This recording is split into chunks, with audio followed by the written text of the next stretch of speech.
Selamat kembali pembelajaran kita murid-murid. Untuk kali ini kita akan melihat tema yang ketiga, iaitu kerjaya meniti jaya.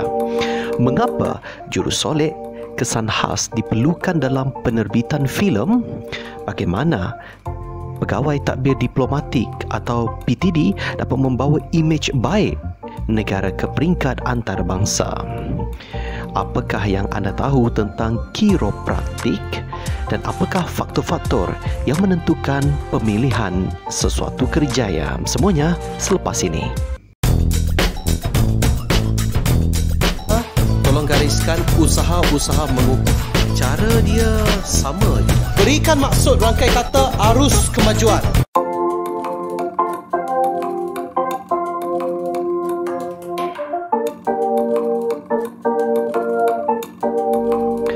Murid-murid, cikgu nak tanya, suatu kecil dahulu apabila anda ditanya tentang cita-cita, apakah jawapan yang anda berikan? Lazimnya jawapan yang diberikan ialah anda hendak menjadi seorang guru, doktor, jurutera ataupun tentera. Pernahkah terlintas di fikiran anda untuk menjadi seorang jurusolek profesional? Sejauh manakah pengetahuan anda tentang kerjaya sebagai jurusolek profesional? Kerjaya sebagai jurusolek ini mungkin nampak mudah bagi sesetengah orang. Namun begitu tidak ramai yang mengetahui bahawa selain bakat seni, seorang jurusolek itu perlu mendalami bidang ini dengan ilmu. Hal ini dikatakan demikian kerana tugas menyolek seseorang itu memerlukan jurusolek membuat kajian tentang kesesuaian wajah, personaliti, warna dan konsep atau tema sesuatu majlis. Lazimnya, solekan diwujudkan bagi memberikan kesempurnaan atau kecantikan kepada seseorang. Hanya dengan satu palitan seperti memakai pemerah pipi atau gincu, perwatakan menarik pada wajah dapat dihasilkan. Solekan juga merupakan perkara asas bagi kecantikan dan menjadi pelengkap seseorang wanita. Sehubungan dengan itu, khidmat seorang jurusolek amat diperlukan bagi menghias rupa atau wajah seseorang individu. Peranan jurusolek kesan khas ini jauh berbeza daripada jurusolek biasa. Hal ini dikatakan demikian kerana jurusolek kesan khas mengambil masa yang panjang untuk melukis wajah atau membentuk tubuh pelakon agar kesan yang diinginkan tampak semula jadi. Jurusolek kesan khas memerlukan semua kemahiran dan kebolehan yang sama seperti jurusolek biasa. Contohnya latar belakang pendidikan dalam bidang kosmetologi sama ada pada peringkat sijil ataupun diploma daripada institusi pendidikan seperti kolej vokasional, kolej komuniti ataupun institusi pendidikan swasta yang menawarkan bidang tersebut. Jurusolek kesan khas juga memerlukan pendidikan dalam penghasilan bahan seperti getah dan darah palsu yang akan digunakan untuk membuat prostetik. Masa hadapan kerjaya dalam bidang ini amatlah luas kerana khidmat jurusolek kesan khas ini amat diperlukan dalam industri perfilman, khususnya filem seram ataupun fiction science dan pementasan teater. Oleh itu, jurusolek kesan khas perlulah meningkatkan kepakaran mereka di samping cakna akan perkembangan terkini dunia persolekan agar mereka menjadi lebih serba boleh. Selain itu, kualiti perkhidmatan jurusolek kesan khas juga harus ditingkatkan selaras dengan trend dan perkembangan semasa.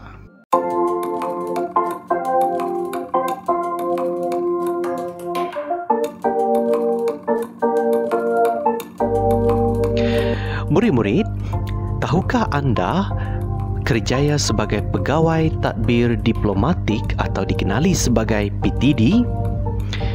Di sini, cikgu akan terangkan cara untuk menjadi seorang PTD. Untuk menjadi seorang PTD, calon mestilah mempunyai minimum purata nilai grade kumulatif PNGK 3.0 dan lulus tapisan awal, iaitu ujian secara dalam talian, ujian kompetensi dan temuduga. Tidak ada tawar-menawar atau kompromi di sini. Setelah itu, calon harus menjalani latihan di Institut Tadbiran Awam Negara atau dikenali sebagai Intan selama 10 bulan. Hanya setelah lulus barulah calon ditauliahkan dengan diploma pasca siswazah pengurusan awam DPA dan seterusnya ditawarkan pelantikan sebagai PTD.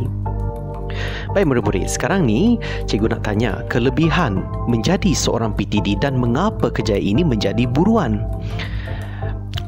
Okey, baik, kita akan dengar PTD ini merupakan salah satu jawatan penting dalam pelantikan awam. PTD bukan sahaja berpeluang untuk berkhidmat pada peringkat persekutuan, malahan juga boleh berkhidmat pada peringkat negeri, daerah atau mana-mana agensi kerajaan. Seseorang PTD juga berpeluang untuk memegang beberapa jawatan utama dalam perkhidmatan awam. Mungkin itulah sebabnya ramai memohon jawatan ini kerana skim PTD menawarkan kemajuan kerjaya yang luas. Baik kelas, apakah keistimewaan PTD ini? PTD terlibat dengan tugas-tugas yang mencabar meliputi perancangan dan pelaksanaan dasar-dasar awam negara dalam sektor pembangunan infrastruktur, keselamatan dan ekonomi, pendidikan dan juga sosial serta hubungan antarabangsa. Dengan peranan yang penting itu, mereka turut berpeluang untuk berkhidmat sebagai pegawai-pegawai di kedutaan, Pesuruhjaya Tinggi Malaysia dan badan-badan antarabangsa di luar negara. Murid-murid, untuk bagi kerjaya sebagai pegawai takbir diplomatik, pengalaman itu diperoleh melalui tugas yang perlu dilaksanakan. Apabila menjalankan tugas ini, mereka akan bertemu dengan ramai orang, bukan sahaja orang biasa tetapi juga pemimpin-pemimpin dari dalam dan luar negara. Selain itu, mereka juga berpeluang untuk berkhidmat di luar negara dan secara tidak langsung membolehkan mereka mempelajari budaya negara lain. PTD juga berpeluang untuk melanjutkan pengajian melalui hadiah latihan persekutuan atau mana-mana beasiswa yang ditawarkan oleh organisasi tempatan atau antarabangsa.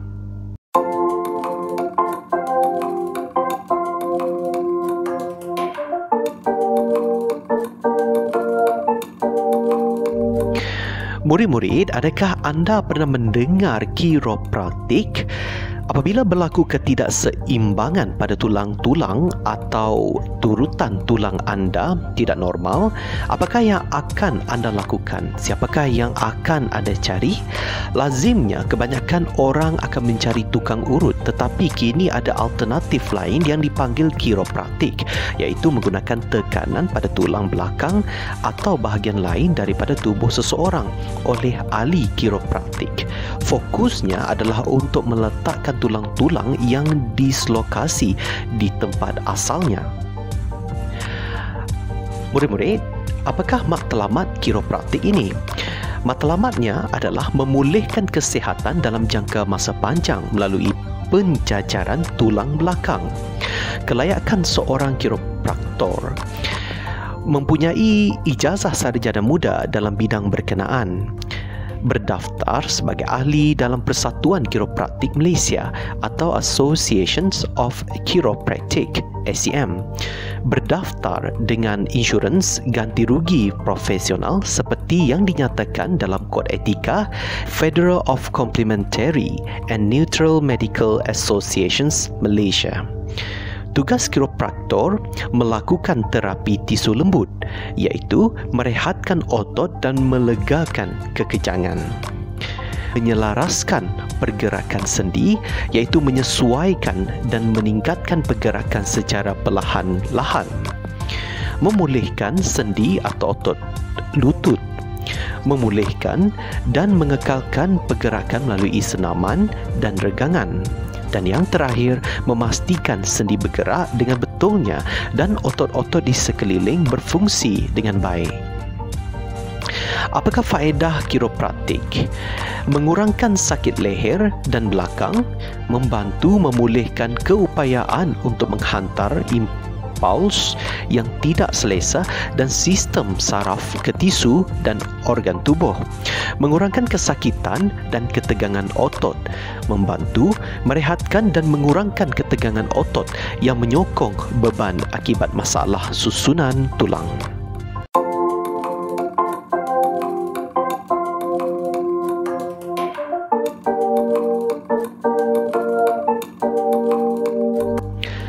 Kerjaya kolar baharu. Pada era ini, muncul bidang pekerjaan yang digelar sebagai kerjaya kolar baharu. Bidang pekerjaan ini mencetuskan impak dalam pasaran pekerjaan sekarang. Pertumbuhan pesat dan kemajuan dalam teknologi digital menyebabkan lanskap kerjaya mengalami perubahan. Majikan mencari pekerja yang mempunyai pengetahuan dan kemahiran khusus untuk memenuhi keperluan industri dan pasaran. Secara umumnya, seseorang pekerja kolar baharu ialah individu yang memajukan diri dengan kemahiran teknikal dan insaniah. Golongan ini bekerja dalam bidang yang berkaitan dengan teknologi dan kemahiran. Mereka mendapat pendidikan dan latihan melalui kolej vokasional, kolej komuniti, kursus jangka pendek dan program sijil, pendidikan teknologi, sekolah tinggi, latihan industri dan perantisan semasa kerja. Salah satu golongan kolar baharu ialah pelajar lepasan pendidikan dan latihan teknikal dan vokasional atau Technical and Vocational Education and Training, TVET. TVET membuka peluang kepada generasi muda Malaysia yang kurang cenderung ke arah bidang akademik namun dapat melanjutkan pengajian ke peringkat lebih tinggi dalam kemahiran dan kepakaran pilihan sendiri. TVET akan menjadi pemaju utama dalam usaha kerajaan melahirkan tenaga mahir tempatan yang mempunyai kemahiran tinggi sekaligus mengurangkan kebergantungan negara terhadap tenaga kerja asing. Antara faktor pemilihan kerjaya, minat dan cita-cita, latar belakang akademik dan kemahiran, pengaruh dan sokongan ahli keluarga, ekonomi semasa, suasana pekerjaan, pembangunan kerjaya, kepuasan kerja dan personaliti diri.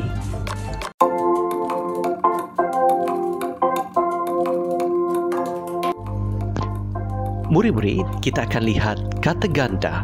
Kata ganda ialah proses pengulangan kata secara keseluruhan atau pada bahagian yang tertentu. Menurut Tata Bahasa Dewan Edisi Bahasa Nik Syafiah Karim, kata ganda ialah bentuk yang dihasilkan dengan menggandakan atau mengulang kata dasar tersebut diulang secara seluruh atau pada bahagian-bahagian tertentu dengan imbuhan atau tanpa imbuhan. Pergandaan terbagi kepada 4 iaitu kata ganda seluruh, kata ganda separa, kata ganda berentak dan juga kata ganda berimbuhan.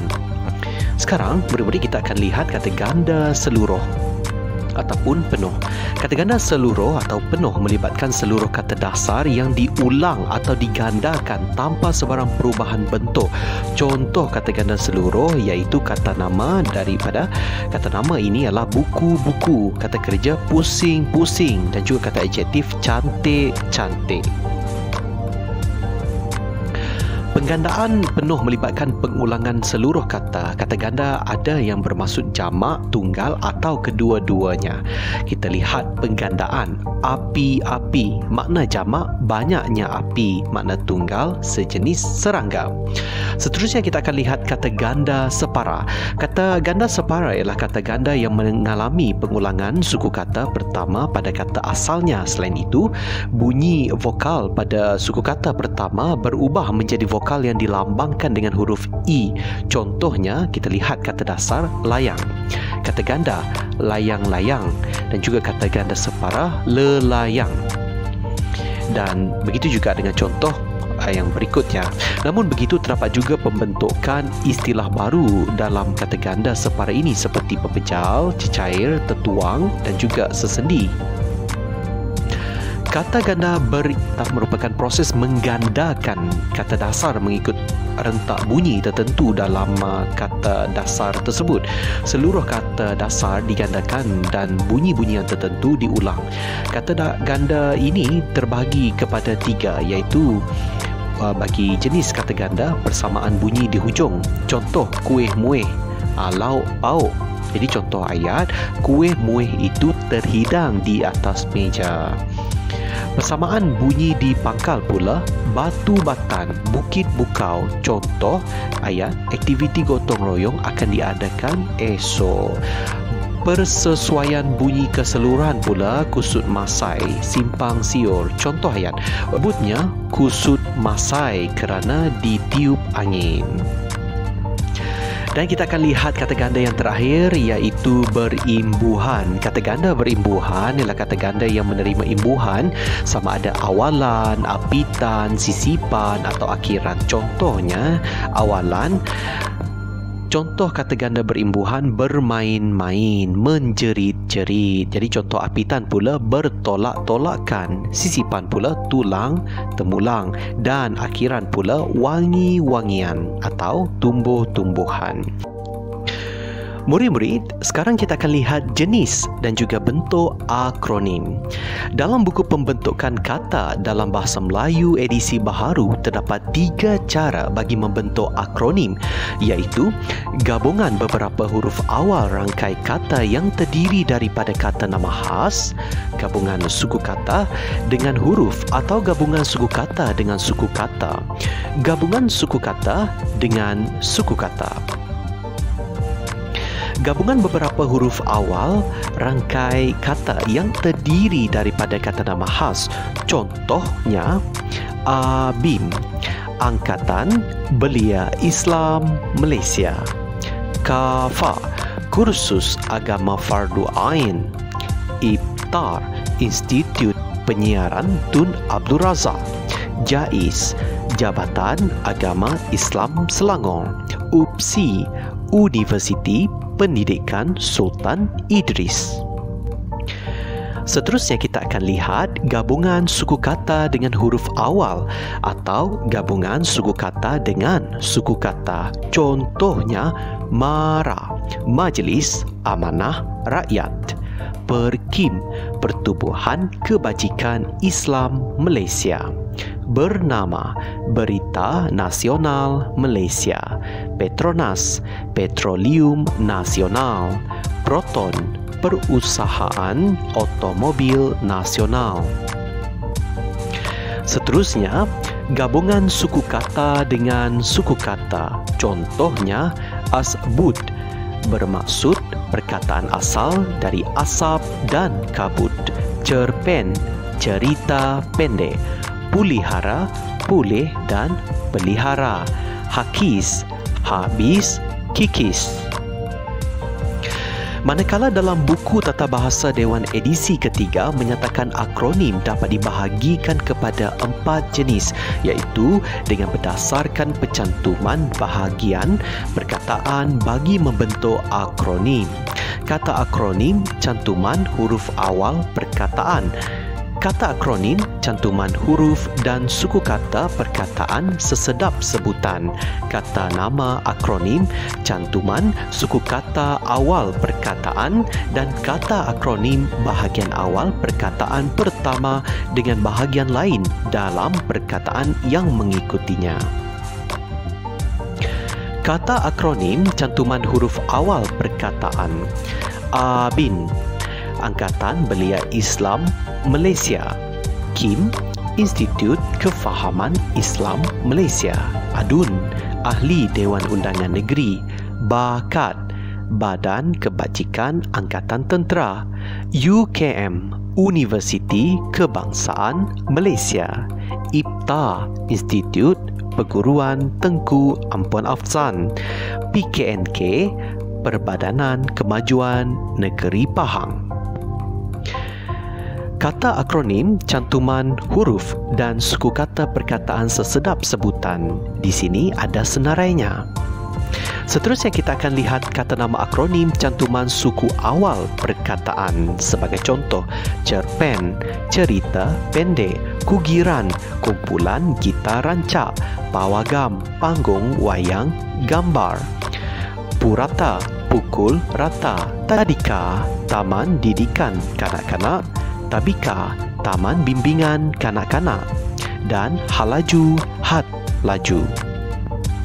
Seterusnya kita akan lihat kata akronim bahagian awal perkataan pertama dengan bahagian lain dalam perkataan yang mengikutinya. Sebagai contoh, angkubah, perkataan asal angka ubah. Asbut, asap dan kabut. Debunga, debu bunga. Hakis, habis kikis. Jaluran, jalan lurah. Jenama, jenis nama. Sekian saja untuk pembelajaran kita tata bahasa kali ini. Selamat belajar.